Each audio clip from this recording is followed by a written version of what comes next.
Awesome.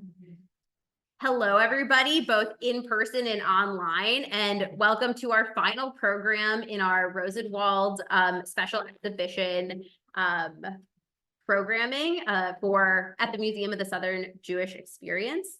And we are in person at the River Road African American Museum in Donaldsonville, Louisiana, in a preserved Rosenwald school.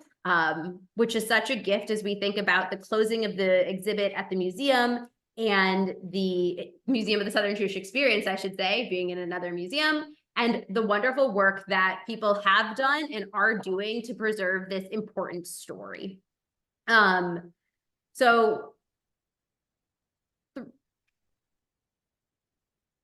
find my space in my notes. We have three wonderful panelists here with us today. Each of these folks on this panel have been instrumental in preserving aspects of Rosenwald School history. And in a moment, I will be introducing each of them. I'm so excited to thank the folks who have sponsored our exhibit, the Museum of the Southern Jewish Experience, and that exhibit is A Better Life for Their Children, Julius, Rosenwald, Booker T. Washington, and the 4,978 schools that changed America. And the sponsors for that exhibition at the Museum of the Southern Jewish Experience are Bill and Susan Hess, and the Kahn Family Foundation, as well as Louisiana Endowment for the Humanities for its media partnership. But let's talk about who's here with us today in Donaldsonville, Louisiana. So we have three panelists here. Jeanne Cyriaque, who's going to be our first to speak, Andrew Feiler, the exhibit photographer, who will be our second to speak, and Kathe Hambrick, founder of River Road African American Museum, who will be our third to speak. And then we'll get everybody's brain together to be on a panel to discuss Rosenwald history in general. So without further ado, I'm going to go through all of our panelist introductions, and then we'll get started. So first up, Jeanne Cyriaque is a Rosenwald advocate and historic preservationist. She is a retired African-American program coordinator from the Georgia Department of Natural Resources. In her role with the state of Georgia, she documented and researched numerous African-American resources from 2000 through 2015. Her research on Georgia's surviving Rosenwald schools led to finding 50 buildings that were still standing, and working with numerous organizations and individuals who are finding new uses for their reuse in communities. Cyriaque's research was used for the National Register of Historic Places multiple property nomination for Rosenwald schools in Georgia. Jeanne was the editor of Reflections, an online newsletter that is the publication for the Georgia African American Historic Preservation Network. Articles in Reflections illustrate sites and stories about the African American heritage preservation in Georgia. These strategies help her to find surviving schools and their powerful stories. She began her search for Georgia Rosenwald schools and later joined a network of Rosenwald advocates who formed a task force that was supported by the National Trust for Historic Preservation. The Rosenwald Initiative funded 40 preservation projects in 15 states where schools existed and hosted preservation conferences and workshops at Fisk and Tuskegee universities. Following her retirement in 2016, Jeanne developed the Footsteps of Martin Luther King Jr. Trail and Heritage Tourism Initiative for the Georgia Department of Economic Development. She also conducted site visits with Georgia State University to develop a nomination of King and the civil rights movement for possible designation as a World Heritage Site. Jeanne is a former chair of Georgia Humanities. We'll hear from Jeanne in just a moment. I'm going to move on to introducing our second panelist, Andrew Feiler. Andrew Feiler is a photographer and author and fifth generation Georgian. Having grown up in Jewish in Savannah, he was shaped by the rich complexities of the American South. Feiler has long been active in civic life. He has helped create over a dozen community initiatives, serving on multiple not-for-profit boards, and an active advisor to the numerous elected officials and political candidates. His art is an extension of his civic values. Feiler's newest book of photography, A Better Life for Their Children, Julius, Rosenwald, Booker T. Washington, and the 4,978 schools that changed America, was published in 2021 by the University of Georgia Press. This work is the first comprehensive photo documentary of the program created by Tuskegee Institute Principal Booker T. Washington and Sears Roebuck and Company President Julius Rosenwald. From 1912 to 1937, this collaboration built 4,978 schools for African-American children across 15 southern states and transformed America. And our final panelist, Kathe Hambrick, is the founder and former executive director of the River Road African American Museum, established in 1994 as Louisiana's first African American museum. She is past president of the National Association of African American Museums and served as the chief curator and director of interpretation for the West Baton Rouge Museum for 4 years. Hambrick was born in New Orleans and spent half her life in California, where she received an undergraduate degree in English and a minor in African American Studies from California State University, Long Beach. Hambrick is a public historian with a passion of collecting and preserving and interpreting history for diverse audiences. Her 31-year career as a museum professional includes expertise in program development, interpretive planning, curation, grant writing, fundraising, and board governance. She has led the effort to preserve 3 slave cemeteries and 6 historic buildings in Ascension Parish. Without further ado, I'm going to turn it over to Jeanne, who will be our first speaker today. Jeanne, give me 1 second to make sure that the screen is shared. But if you want to, wonderful. Okay. You want to pop the camera over there? Jeanne, we can see you, so whenever you want to go, you're... Well, I am an advocate for Rosenwald schools. Most of my work was done in Georgia, although I know about Rosenwald schools in the United States. And I thought for my portion of the program, I'd show you some of the surviving schools. Of those 242 schools that Lizzie mentioned, only about 50 have survived, and they are in various forms of preservation. And so I picked a few to show you today to tell you about my journey. It began at a little school in pointing towards you. Yes. So as happens. I'll go ahead and advance this.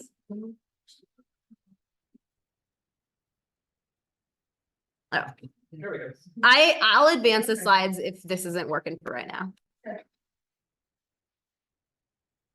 My journey to find Rosenwald School started at this one. It's called the Noble Hill Wheeler Memorial Foundation today. But when it opened in 1923, there was a little lady in the first grade class. Her name was Susie Wheeler. And I began to know Dr. Wheeler quite well. Passed on. But anyhow, when she grew up, we attended Fort Valley State University and received a doctorate in education. And she decided to go back and save this school. It had become a storage facility. And she rescued it and got her and a number of people, most notably, Justice Robert Benham, who was a Supreme Court Justice in Georgia. And she rounded up the folks, they bought the school, and this is how it looks today. And it's used today as a learning tool. Bartow County, which is just north of Atlanta, it's called Noble Hill because there were a bunch of little small schools all along this road that Noble Hill is located today. And it's what's called a 2-teacher school. It has 2 classrooms on the inside, and one side features the original desks of the school, and the other side has a lot of Depression era artifacts, which, were indicative of the school as it looked in 1923.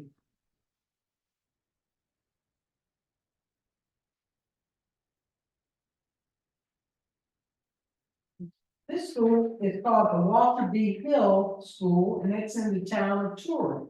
When I first discovered this school, the little town, which is just a little bit south of Atlanta, and was looking for a place for their city hall. And it took several years to preserve the school, and this is how it looks today. It's a 3-teacher school. They were called 2 teachers, 3 teachers, because the classrooms were multi-use classrooms. And so it has two big classrooms today. And the city hall staff are in one classroom. One classroom they had projected they would use for exhibits. And the third classroom they converted to a open facility that they rent out. One of the unique factors of these Rosenwald schools was that they were often built on three acre landscapes. So it lends itself to weddings, and that's how they generate revenue for the town of touring today. Walter B. Hill, interestingly enough, was an educator from the University of Georgia. He also was a state school superintendent for a number of years. That's why it's named after him.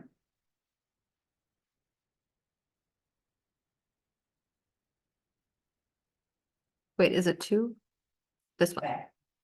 Okay. There we go. This school is called the Hiram Rosenwald School, and it's also a two-teacher school. How this building got saved was very interesting. It's on a little busy highway in Hiram, Georgia. And it had fallen to use it was purchased initially by a Baptist church.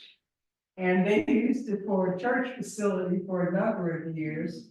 And then the alumni from the school, they began to really partner with the town of Hiram.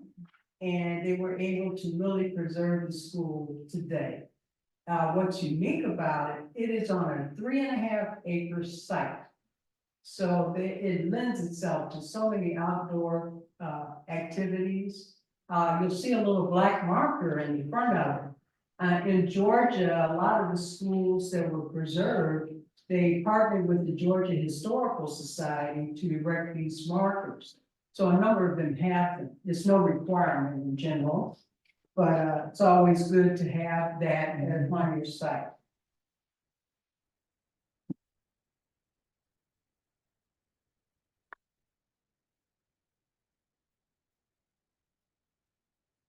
This school is called Kinlaw, and it's way south in Georgia in Camden County. When this school was founded, they originally wanted to use their vast number of acreage behind the school to build a little mini Tuskegee, but that didn't happen. So the Rosenwald Fund did build this building. It's a 3-teacher school, 3 classrooms, and it's one of the few I found that has a picture of Julius Rosenwald on the inside of the school.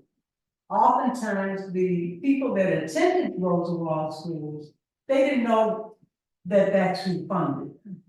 And so it was very unique to find this. And then the community is unincorporated, and they have managed to preserve the school themselves.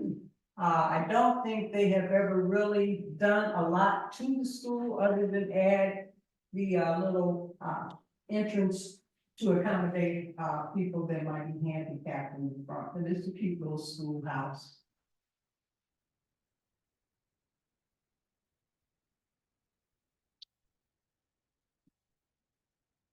Seems to be jumping to 2. Okay. This school is in Ackworth, Georgia, which is right north of Atlanta. It too has a unique story in that Kathe will get into this a little bit on what happens when you move one of these schools.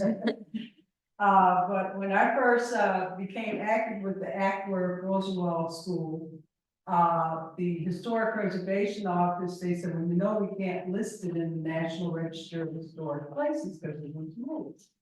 So I argued that, you know, that was 50 years ago. So it's been at this site where it is right now. In this town act work, they've done a number of things to promote their overall heritage tourism in the town. So their chief partner is the city, which helps a lot because they opened the facility for any kind of community activities, and they have a number of, it's just 2 big classrooms and bathrooms in it. So you see they were doing some construction right behind when I took this picture. But that's their story in a short way. They also preserved in Ackworth a school that followed this era.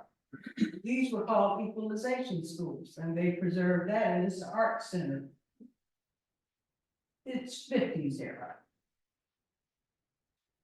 This school is one of the largest ones in Georgia.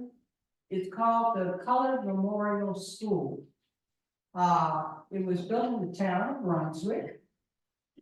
In the late 1920s, the Rosenwald School began to build, the Rosenwald Fund began to build bigger schools in towns like Brunswick. So it had 10 classrooms. The campus this is on now, they have expanded over the years. They built another school behind it.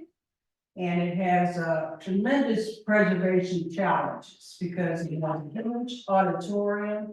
To this day, they have not finished this building. But as you can see, it's still there. The alumni who attended it later became Risley High School. Mr. Risley was one of the Freedmen Bureau agents. And that's what the high school was named after. And it's well known in the town of Brunswick. And in the middle of the school, connecting it, is a small building that they call the Media Center. And that's where they house all the artifacts from Risley High School. My network, we did a big conference in Brunswick, and that was on our tour. That part of the building is preserved, but it has really been a challenge to get either the county or the city who actually own this building to find new uses for it. My successor is still working with the various entities. The alumni are strong, but it takes a lot to preserve this type of building.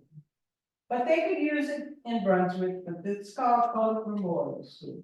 Initially, that name was given because they wanted to commemorate the veterans of World War I when the school was constructed in the late 20s. Yeah, it's a different thing, but.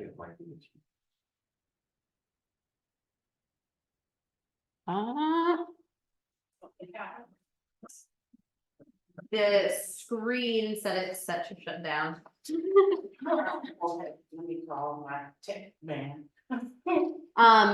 So if we want, the folks, We can still see we you. can still see you and folks online can still see it. So what I'm gonna do for everybody in person, if that's all right, is you can kind of see this screen and we can.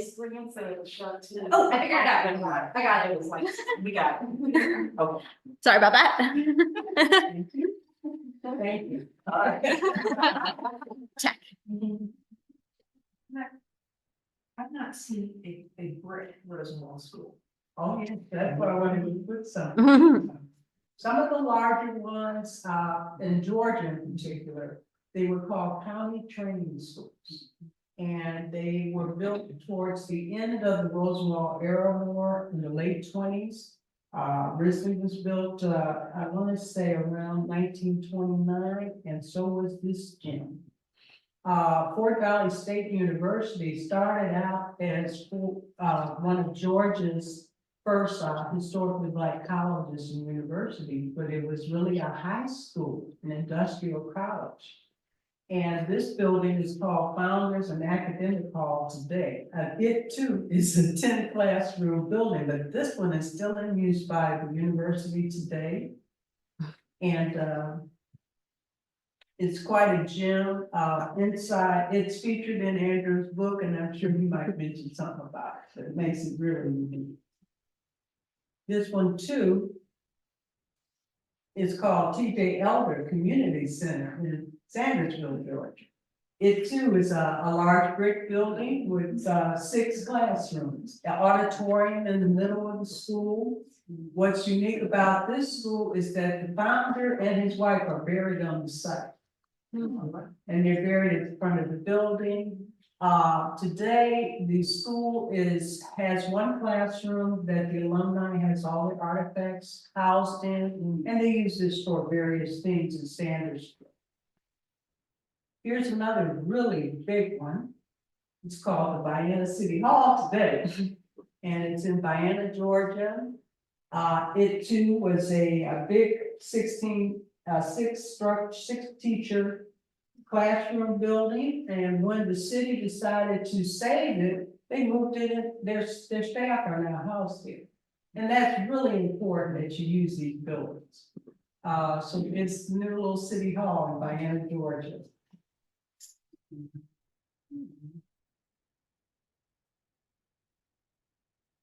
When the Rosenwald Fund closed in the 30s, FDR asked Rosenwald Fund to build this school. And so it's the only place, the last Rosenwald school is called the Eleanor Roosevelt School. FDR spoke at its dedication in 1937. And he personally contributed $1,000 for its construction. What saved the school when I initially found it was it had fallen into the hands of a family that had a carpet facility. So they put all their sample carpeting to save the floors inside the building. And it kind of stayed in that structure. You see no windows, the windows have been covered. Very recently, I want to say a couple of years after I retired, the Georgia Trust helped the family because they could not really do anything with this building. And they sold it. So that it's now owned by a for-profit corporation. So I hope that they do some great things with it. But it is truly the last Rosenwald School. And that concludes my presentation.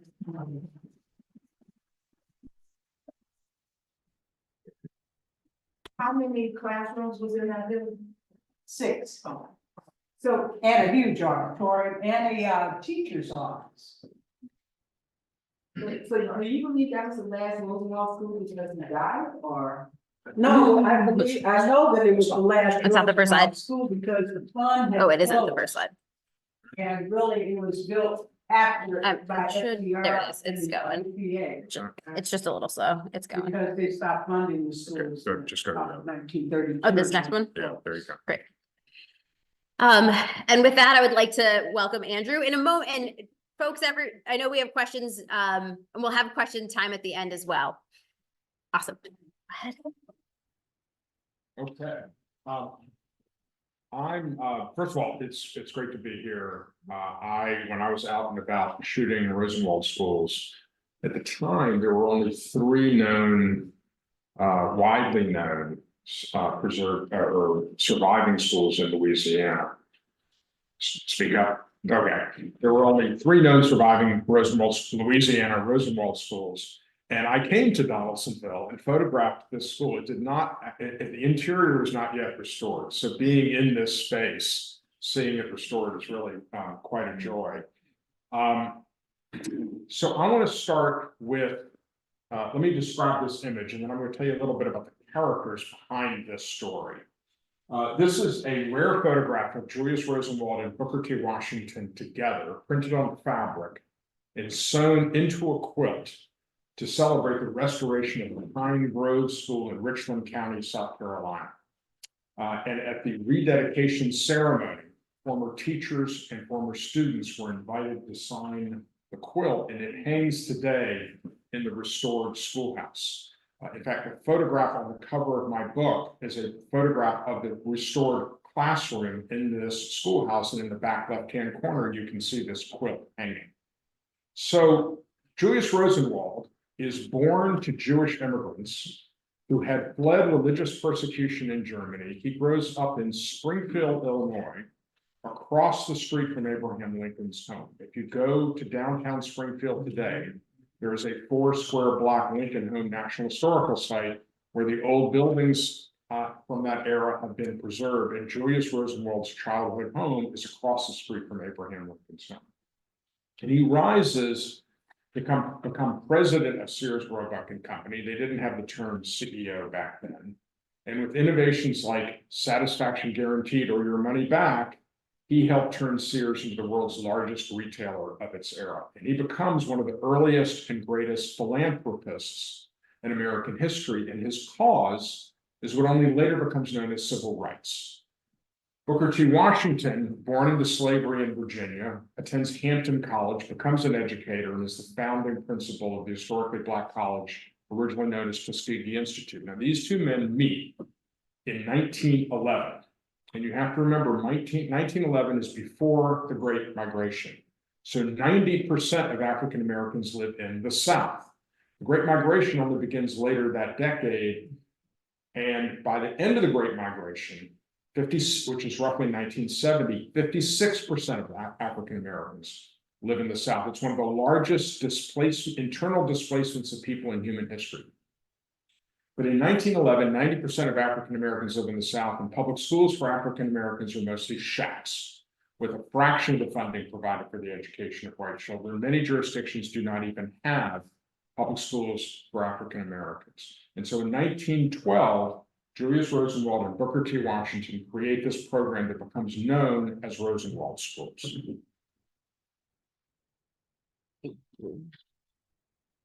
Oh, there we go. So this is a photograph of students and teachers out in front of the Jefferson Jacobs School in Jefferson County, Kentucky. I want to talk briefly about the structure of the program because there's genius in the structure of the program.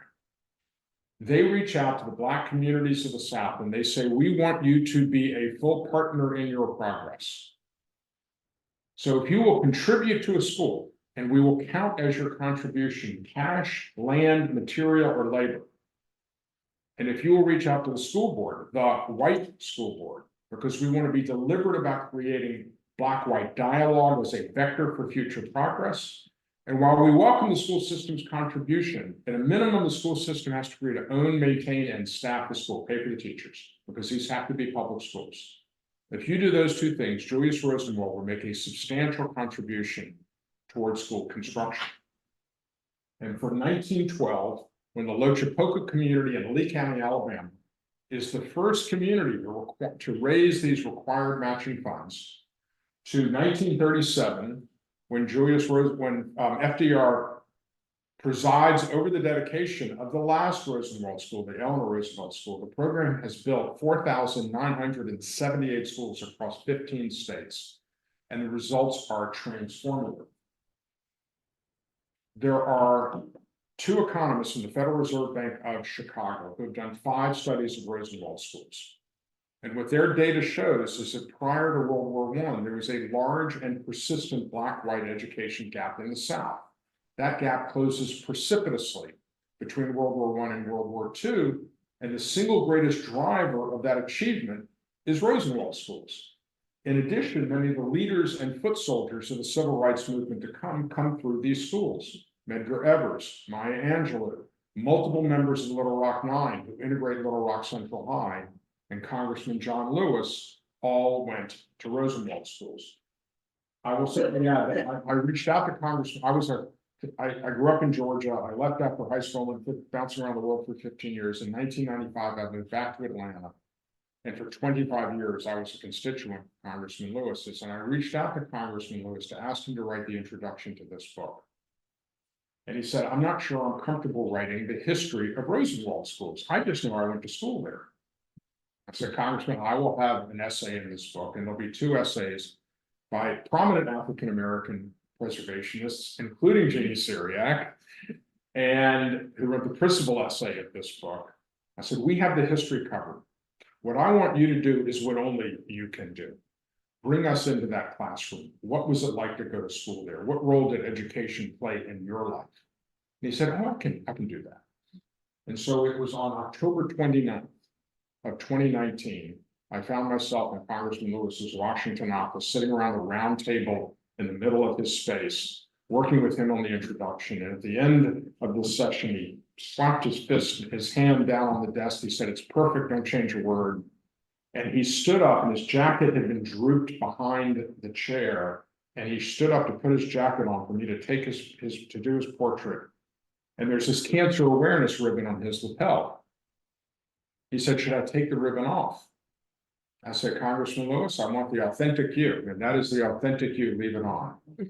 And it was exactly 60 days later, on December 29th, 2019, that Congressman Lewis went public with the pancreatic cancer diagnosis that would take his life the next year. So this is the Emory School in Hale County, Alabama, the oldest known surviving Rosenwald school from roughly 1915. They didn't keep exact records at the beginning of the program. I had never heard of Rosenwald schools until February of 2015, when I found myself at lunch with Jeanne Cyriaque. And she's the first person to tell me about Rosenwald schools, and the story shocked me. I'm a fifth generation Jewish Georgian. I've been a civic activist my entire life. The pillars of this story are the pillars of my life. How could I never heard of Rosenwald schools? And I went home and I Googled it, and I found that there were some books on the topic, but there was not a comprehensive photographic account of the program. And so I set out to do exactly that. And so over the next 3.5 years, I drove 25,000 miles across all 15 of the program states. Of the original 4,978 Rosenwald schools, only about 500 survived, and only half of those have been restored. I shot 105 of the surviving schools, and the result is this book and this exhibition. And it has, I'll just simply add, it has been an honor for this work to have been up these last 5 months at the museum, beautiful Museum of the Southern Jewish Experience in New York.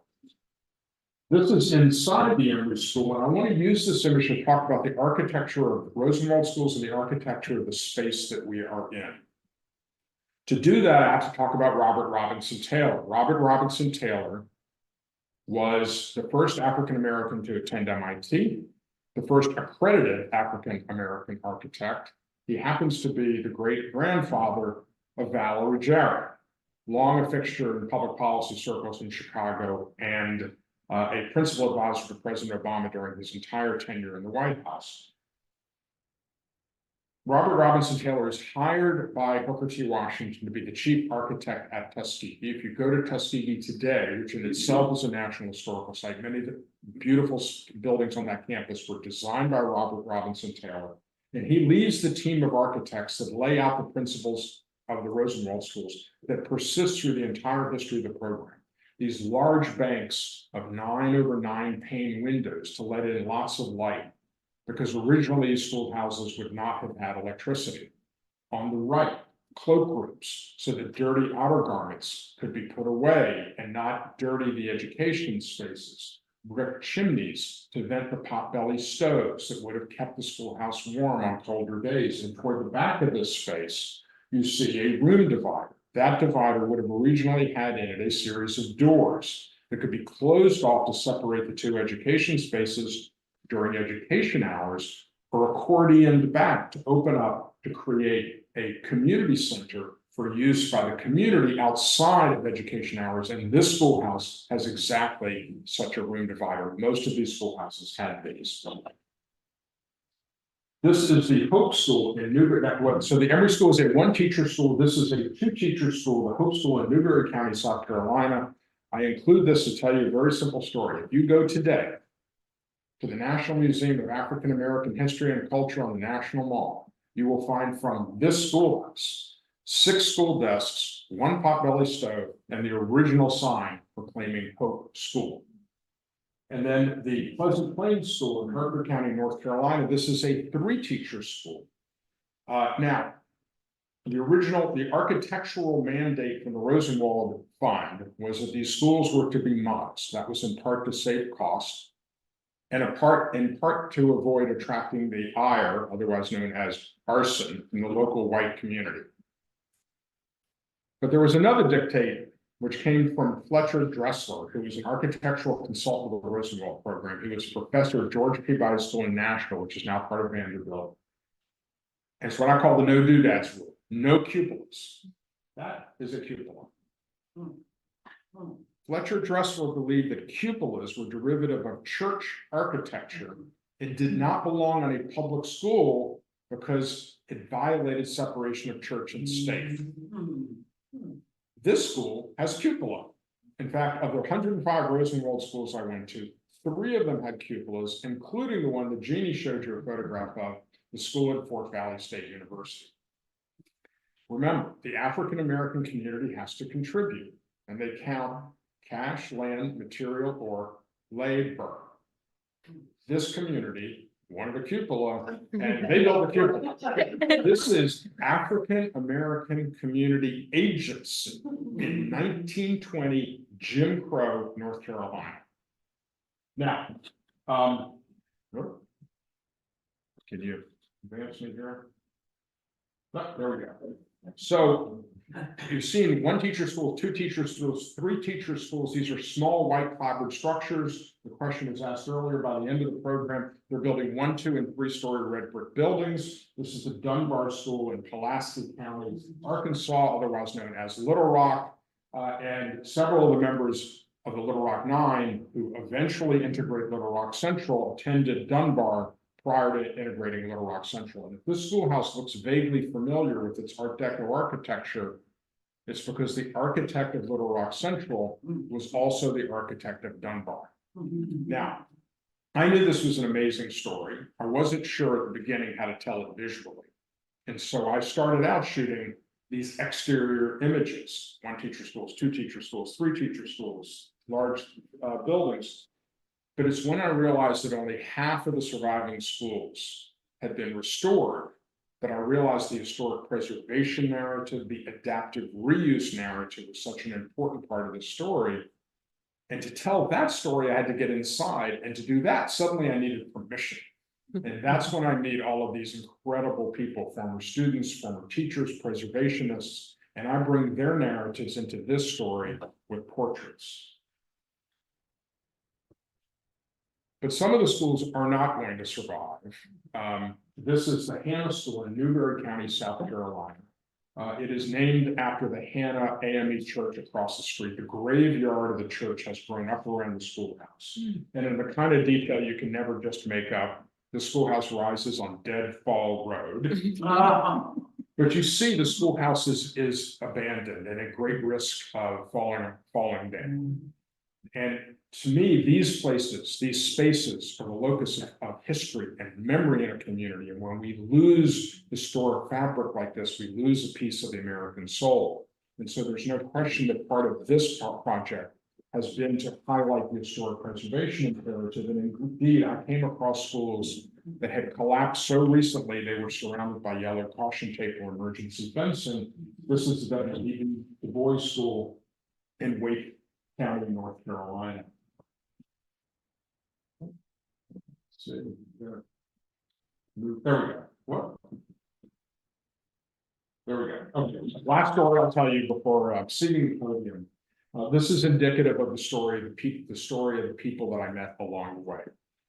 This is inside the K-Rose School in Sumner County, Tennessee. This portrait of Julius Rosenwald has hung above the doorway since the schoolhouse opened in 1923. These are brothers Frank and Charles Brinkley. They both attended this school. They both went to college. They both went to graduate school. Frank became a high school math and science teacher. Charles became a middle school principal. They have 4 sisters. All of them went through this school. All of them went to college. These 6 siblings have 10 children. All 10 children went to college. That legacy may not have happened without this schoolhouse. And that's illustrative of the impact that the Rosenwald Schools program has had. Thank you so much, Yes. Andrew. And our final speaker is Kathe Hambrick. And I'm gonna stop my share for just one moment because we're gonna show a clip of Kathe talking with Louisiana Public Broadcast about the work she's done here, but it requires me to pull the clip up. So let me full screen. Oh, whoops. Sorry, everybody. Give me 1 second to make sure that is a reality. Oh, that's new.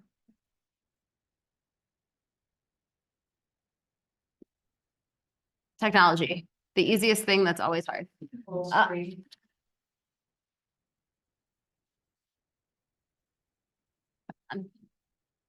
Does anybody see that? There it is. Yeah, it's up in the top right corner. Oh, okay, sorry. I know everybody online is probably like, what are they talking about? So sorry, everybody. Give me 1 second to share screen.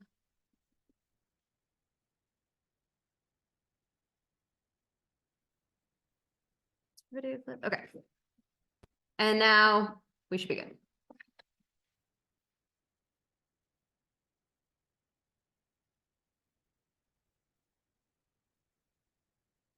Okay, great. There's a bit of a countdown.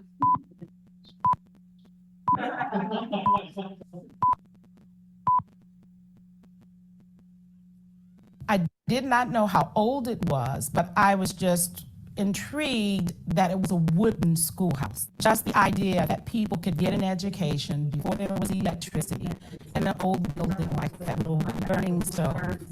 I said, oh my goodness, what a wonderful story this building could help us tell. In 1996, the St. James Parish School Board donated the building to the River Road African American Museum, founded by Kathe Hambrick. But the school was a convent, the museum in Donaldson.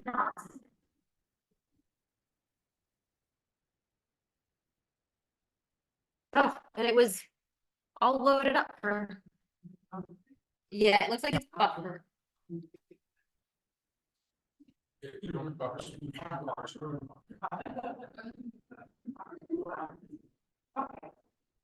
So maybe we can just send everybody the link. Yes. About 25 miles apart. Oh, Only one. I think The building was cut in half, and what we'll do, And it began downriver, 10 or 12 miles, and then back upriver, another 10 or 12 miles here to Mountainville. Kathe said, okay, I always saw the building it's good. as an artifact. While I was in the process of doing the research on these old schools, I happened upon the information about Rosenwald schools. And then that made even that much more important. She discovered that there were nearly 400 Rosenwald buildings, schools, teacher homes, and industrial shops built across Louisiana. She set out to find them, but came up empty. That was very disheartening because out of 400 schools, what happened to the buildings? It seems that as integration came and as African Americans had an opportunity to get an education in brick buildings, we tore down the old buildings, built new schools, or we bricked the old buildings and altered the interiors so that they're no longer identifiable as Rosenwald schools. So the question lingered, was the school she stumbled upon a Rosenwald school? I'm gonna try one more thing. We're gonna see. An article in the American Legacy magazine helped, but when she went to a conference, University, immediately when I saw the four-room school buildings, being presented, my building is identical to that building. Turns out her building is in fact a Rosenwald school. The schools came out of an amazing friendship between African-American educator Booker T. Washington, who was born during slavery, and Julius Rosenwald, the CEO of Sears Roebuck, who was born to German Jewish immigrants. Both men died before seeing all the fruits of their labor. Little did they know that between 1912 and 1934, that 5,300 buildings would be built because of their joint effort, which was the first successful public-private partnership, philanthropic partnership, here in the United States. In 1912, Washington approached Rosenwald with the idea of building the schools.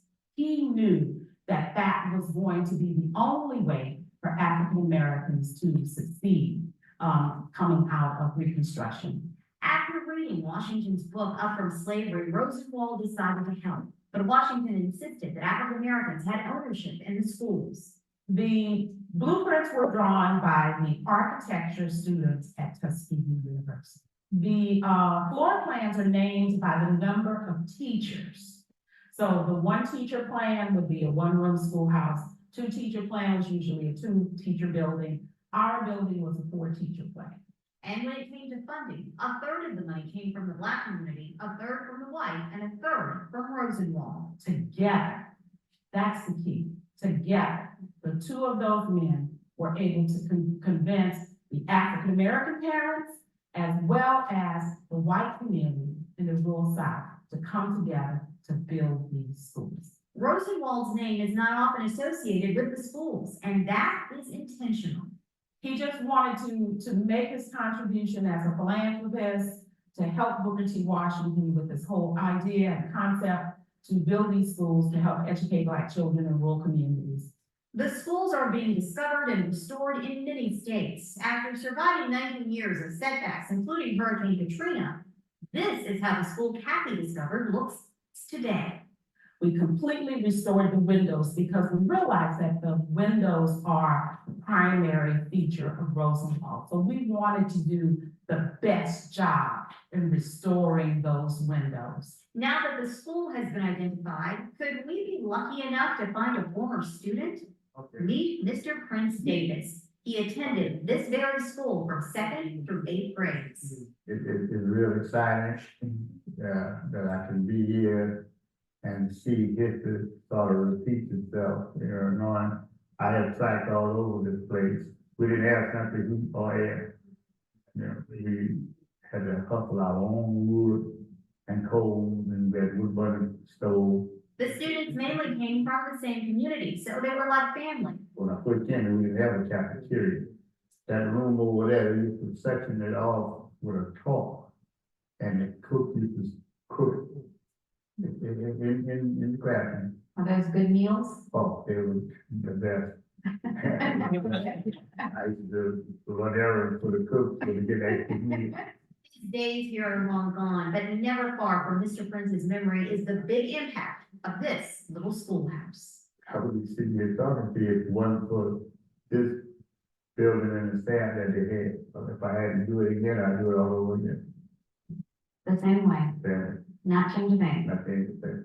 The building is just a symbol of what we have accomplished in the past 150 years. But if we think about the lives that we have touched, the students that we have told the stories to, that Mr. Prince has talked to about what it was like to get an education in a wooden building with no heater and no electricity and an outhouse or a privy, I think that the journey of telling the story of the building has been quite rewarding for all of us. And a new chapter in the school's history begins. Awesome. I did not know how old it was, but I was just. Oh. Yeah, so, that tells you that this is part one. There is a part two that you can watch from the LPB where we had William Kathe, who was Julius Rosenwald's grandson, Great grandson. great grandson. No. Yes. I think that's right. Yes, great Great grandson. grandson, and Robin Washington Banks, who was Booker T. Washington's great granddaughter here. So you can pull up part two of the LPD series and see both of them talking in this building. We had 3 soft openings for this building. I first saw the building in 1997. Didn't know about Rosenwald schools. All I knew was that it was a wooden schoolhouse. And I wanted to tell the story of African Americans from a perspective that was disconnected from heritage tourism and the plantation story of slave cats. And so I said, what was it that happened after emancipation that gave Black people the biggest boost in America? And it was the fact that they knew that education was the key. And these buildings were a big part of our American story. And then when I started to meet the Rosenwald family at Fisk University, I met Jeanne Cyriaque and Joe McGill, and those people who were involved with the National Trust of telling the story of Rosenwald schools. Something got a hold of me, and this is the results.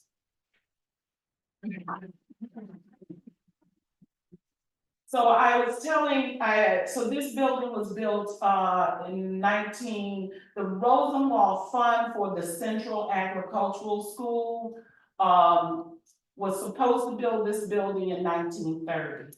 What I found out in Fisk, and there's a copy of a letter right there above Jeanne's head, I couldn't figure out why all of the students who were then in their 70s and 80s kept saying to me, No, there was no white man who helped us with this school. My parents said that they built this school on their own.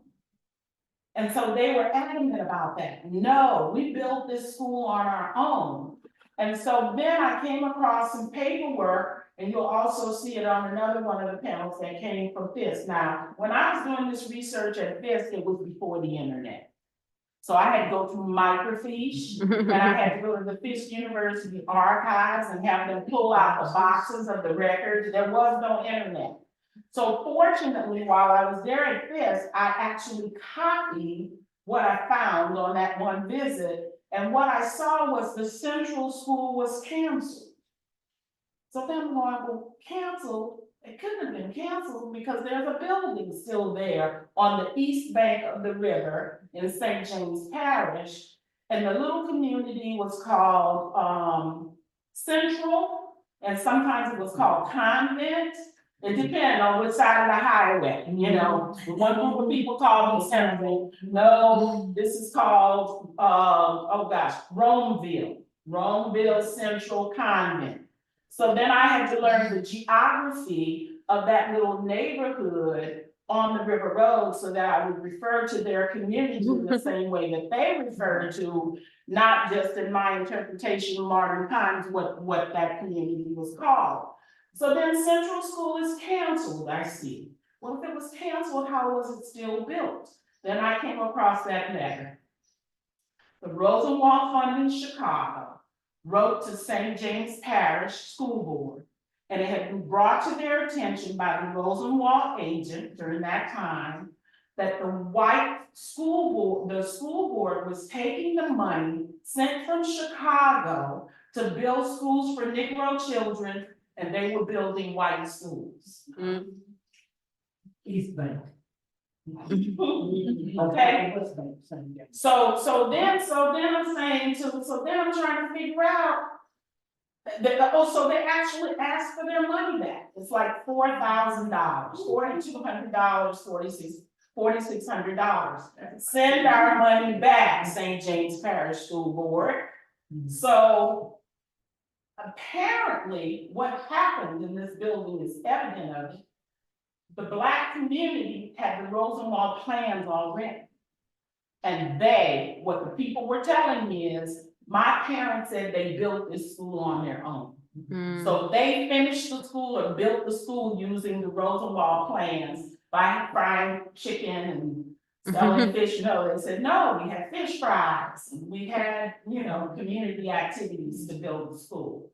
So the National Trust then warned me. They said, Kathe, it's not really a Rosenwald school because the school did not, the people did not receive money from the Rosenwald Fund.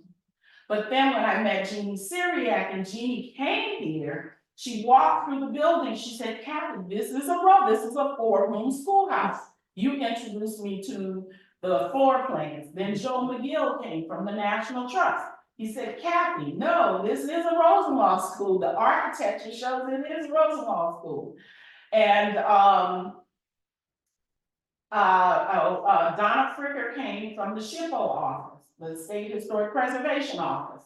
Once Donna Fricker confirmed that this was a Rosenwald architecturally, a Rosenwald school, the people like Mr. Prince Davis said, no, we built this school on our own. I said, this is a Rosenwald school. It's a Rosenwald school. It doesn't matter where the funding came from, but it was Booker T. Washington that convinced Julius Rosenwald to give the money that built all of the schools that we refer to as Rosenwald buildings. What I found out later is that my parents went to St. Tammany Training School. My 3 older brothers, who all are college educated, went to the St. Tammany Parish Training School. And at Fisk University, I saw the St. Tammany Parish Training School. The New Roads, what was called New Roads High School or New Roads, was a Rosenwald school. It was an 8-teacher school. You can see it on the panel in the other room going to the bathroom. One of my aunts was a teacher there, and one of my great uncles was the principal there. So I would say that, and you could testify to this, that there's probably not a Black family in America who has not had at least one family member that was educated at a Rosenwald school somewhere in the South. Rural communities. And we have to remember that also, because I couldn't figure out why New Orleans had schools in the auditorium at Dillard University that was called Rosenwald, but they weren't a part of the Rosenwald schools. That came later. Julius Rosenwald did not want these buildings to be called, named after him, Rosenwald. He was doing it out of his service because of his religious faith and his belief that it was a good thing to do. He did not want his name on these buildings, but it seemed that some communities and some people honored him and called him Rosenwald, but as you heard today, many of them were called training schools.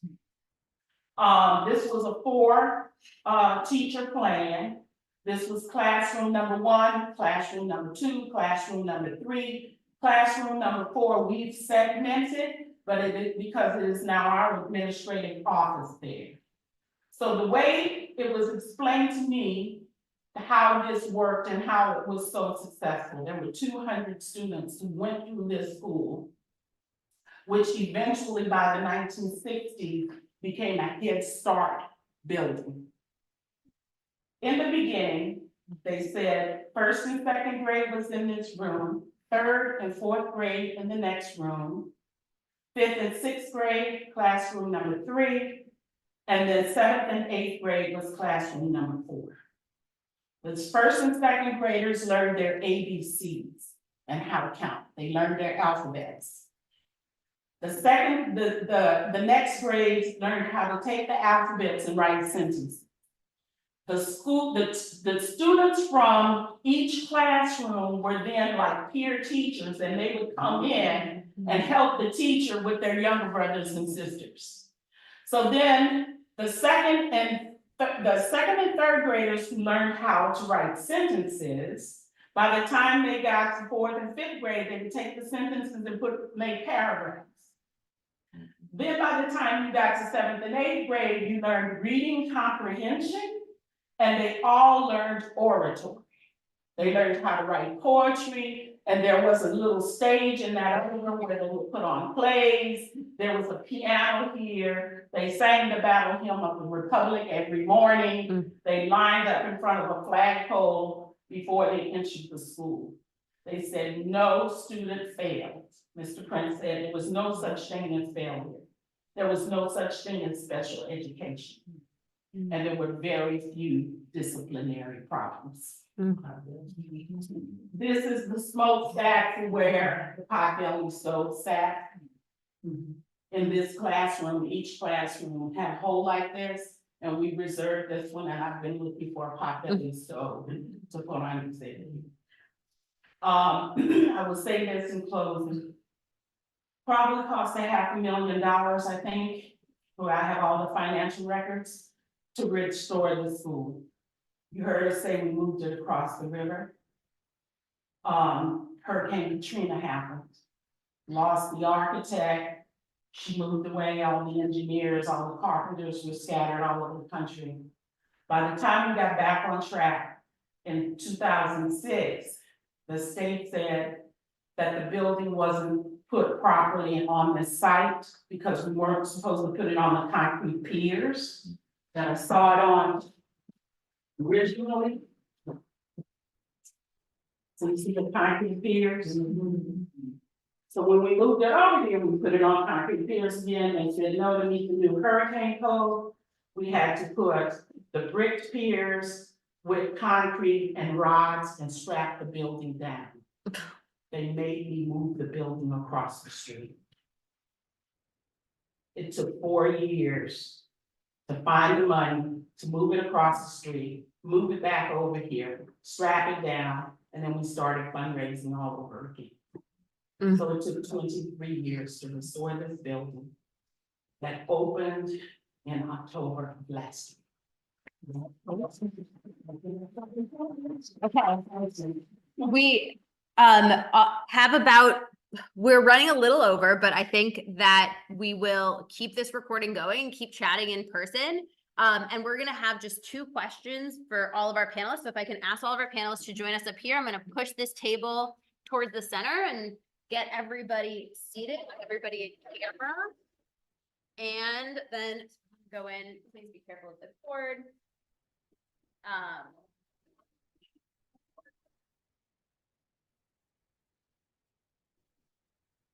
I can get it in this picture. No, not steel. We're good. Okay, so with just a few moments, I want to bring up just 2 questions for all of you. And thank you all for sharing your experiences preserving Rosenwald history, and acknowledging the specialness of being in this building, this Rosenwald school, is incredibly powerful. So thank you so much. During the run of this exhibit at the Museum of the Southern Jewish Experience, I've been so lucky to meet a lot of Rosenwald alumni, Rosenwald community members here in Louisiana, and they've been working to preserve their own story. So my question for each of you is, what is a tip you would give someone who is interested in preserving their own local Rosenwald story? Anybody can start. Don't move the building. I would say, I used to, when first encounter people that wanted to save these schools, and invariably they would say, we want it to be a museum. I said, well, what else is gonna be? And so that was my role, to help to stimulate their thoughts on how they could really repurpose these buildings and put them back into community use. And I think that's the key to their survival. And you, of course, have to have some advocates. You have to have an organization. It's a lot of hard work. It takes a long time. It's sort of like the old adage, it takes a village to raise a child. And it takes a lot of partners to save a Rosenwald school and find the appropriate partners. So I fortunately, because my exhibition has traveled to a number of museums, a lot of people find me and reach out to me and ask this question. And one of the things that I do is I point them to some of these resources. So I always suggest that people reach out to their specific state historic preservation office. Every state has a state historic preservation office. Every state has an affiliate with the National Trust for Historic Preservation. In Georgia, it's a Georgia Trust for Historic Preservation. What is it in Louisiana? State Historic Preservation Office. But there's always like Preserve Louisiana, Preserve Louisiana. Oh, there's also a statewide, they Yeah, call it, right. which So are nonprofits. So there's a nonprofit. And then lastly, I want to point out an extremely important resource, which is the African American Cultural Heritage Action Fund, which is under the umbrella of the National Trust for Historic Preservation, which is focused specifically on preserving African American heritage sites across the country. They do 2 funding rounds a year, and every funding round includes at least one Rosenwald school. I have another question, but I'm gonna, with the one question we have left, we got somebody online, and then us in person can keep chatting after. The question is, broadly, were there any schools in Florida, Miami, Jackson, Tampa, or, and I'm going to broaden that question, where can you find more information about Rosenwald schools, whether it's in your state or nationally? Does anybody know Florida? There are several surviving Rosenwald schools in Florida. There's 2 portrayed in my book. It's the Peck School, which is in Fernandina Beach, Florida, which is outside of Jacksonville. And the other is the Dunbar School in Lee County, which is Fort Myers, both of which survived. The Peck School has been converted into a community center with a number of not-for-profit offices, including a branch of the local library. And the Dunbar School in Fort Myers is one of the very few Rosenwald schools that is still in use for education purposes. It's an 11-teacher school. As far as where to get resources, there have been tremendous resource, which is that the Rosenwald Fund offices in the middle phase of the program were based in Nashville. And so the records of the Rosenwald Fund are at Fisk University. You were out and about, both of y'all were out and about doing this before these archives were digitized. When I was out and about doing this, the archive was digitized. And so I had online access to the records at Fisk. Fisk has gotten a grant to do additional digitization. And right now, that database is actually down while they do the rest of the digitization. And it's expected back up, I believe, sometime later this year. So, but keep checking, but it's a tremendous resource. I was gonna mention the Fisk University Archives. Another good resource, which I'm sure there are in every state.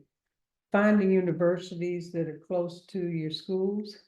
And invariably, if you have a history department, they would be interested in the subject matter. And a lot of times you can utilize that resource to help you do the necessary research that's involved. What the records at the Fisk contained were photos of some schools because the fund sent out photographers, historic photos, and also they had the complete list of each school. That's why I knew I had 242. And they had a little information about what the size of the school was, the funding, paraphernalia, you know, it was $1,500, who gave what. But there were no maps to the school. So that's where you have to really find those local folks. One other resource you could use is the National Trust for Historic Preservation. As he mentioned, the African American Heritage Fund. For a while, I was a member of the Rosenwald Task Force Initiative. And the trust funded us for a number of years to host some conferences, do fundraising for the schools. They no longer have that, but the African American Heritage Fund really has the backings of a lot of corporations, so they have the grant money. Another resource I tell people is your local or statewide humanities councils. They help to tell the stories. So those are usually fund grants or programs about the Rosenwald schools, but that's another helpful source. And the state historic preservation offices sometimes have additional funding available to all of the properties that are listed in the National Register of Historic Places. If you determine, which Jeanne said earlier, it's very important to decide what is going to be the use of your building. It's not always wise to think that you're gonna take an old wooden building, particularly in this Gulf Coast hurricane-prone region, and make it a museum. So you have to repurpose these buildings. The Mormon Church gave us $80,000, almost $90,000 to buy these desks and all of the furniture that you see here, because this building will also be used as a family search history center for genealogy. So quarterly, we have genealogy workshops in this building. They also paid for the beautiful screen. We have 25 MacBooks. So if people come, don't have computers, if students come, we have now the technology that can help people learn and children learn how to do genealogy. We had a blues concert here the other night. So we can write grants through our Arts Council to fund the musicians who will be performing here. Our program for STEM is called STREAM: Science, Technology, Reading, Engineering, Art, Agriculture, and Math. So through the petrochemical industry who is here that funds STEAM programs, we have convinced them to support STREAM because we know that reading is fundamental, and we know that from the Rosenwald schools. Reading was fundamental, mathematics was fundamental, and because this school was called the Central Agricultural School, and many of the children who went to these schools worked in the sugarcane fields, and their families have gardens. We want to teach children gardening and agriculture. And of course, because so many public schools today do not have art programs, we also have art and music programs as a part of our spring programming. So we're constantly looking for money from industry to support the programming and the after-school tutoring program that's planned to take place in this building. Well, I have so many more questions to ask, and I'm sure that we'll keep chatting after this. That being said, for our friends online, I will be asking all of our panelists if there's any resources you want to share, and I'll be sending a follow-up email and posting them in the YouTube notes below. But thank you, the three of you. Thank you so much for your time and expertise today. It has been an incredible pleasure for me as the public programs manager at the Museum of the Southern Jewish Experience to get to tell just a little bit of this history in the last 5 months. And I know that going forward, we're going to continue to work with folks like yourself, the folks we've met throughout these 5 months, to continue telling these important stories. So thank you all so much. I want to say a special thank you to the River Road African American Museum for hosting us today. The best way to keep in touch with basically everybody, including the Museum of the Southern Jewish Experience, is to follow us online. And I'm sure that's the same for River Road and our panelists as well. And I thank you all so much for being here today. And I'm going to end the recording here, but folks in person, there's lunch. Thank you all so much.